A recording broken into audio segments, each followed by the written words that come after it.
આ ચેપ્ટરમાં ધાતુ અને અધાતુ વિશે આપણે જોઈશું। તો આપણે રોજિંદા જીવનમાં ઘણી વસ્તુ જોઈએ છીએ। આ વસ્તુ કાં તો ધાતુની બનેલી હોય છે, કાં તો અધાતુની બનેલી હોય છે। તો ધાતુના ગુણધર્મો આપણે ઇંગ્લિશમાં ધાતુને મેટલ તરીકે ઓળખવામાં આવે છે। ધાતુ એટલે કે મજબૂત અને ચળકતી વસ્તુ। સામાન્ય રીતે ધાતુ મજબૂત જોવા મળે છે। ઉદાહરણ તરીકે લોખંડ, તાંબુ, સોનું, ચાંદી વગેરે જેવી ધાતુના ઉદાહરણ છે। તો ધાતુના ગુણધર્મ કયા છે? તો ધાતુ ચળકાટવાળી સપાટી હોય છે। બીજું, ધાતુ ઘન સ્વરૂપે જોવા મળે છે। પારો આપણે કહી શકાય Hg અથવા કે જે મર્ક્યુરી છે એ પ્રવાહી અવસ્થામાં જોવા મળે છે। એના સિવાય બીજી બે ધાતુ આવશે, ગેલિયમ અને સીઝિયમ, એ ઓરડાના તાપમાને પ્રવાહી સ્વરૂપે જોવા મળે છે।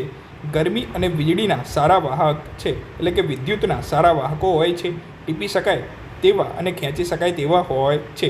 તેને આપણે કહી શકાય કે ટીપીને પતરા બનાવી શકાય છે અને ખેંચીને તાર બનાવી શકાય છે।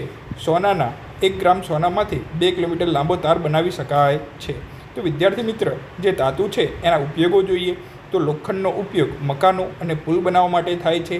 તાંબાનો ઉપયોગ વાયર બનાવવા માટે થાય છે, કારણ કે જે તાંબુ અથવા કોપર વિદ્યુતનો સૌથી સારામાં સારું સુવાહક છે। સોના અને ચાંદીનો ઉપયોગ ઘરેણાં બનાવવા માટે થાય છે।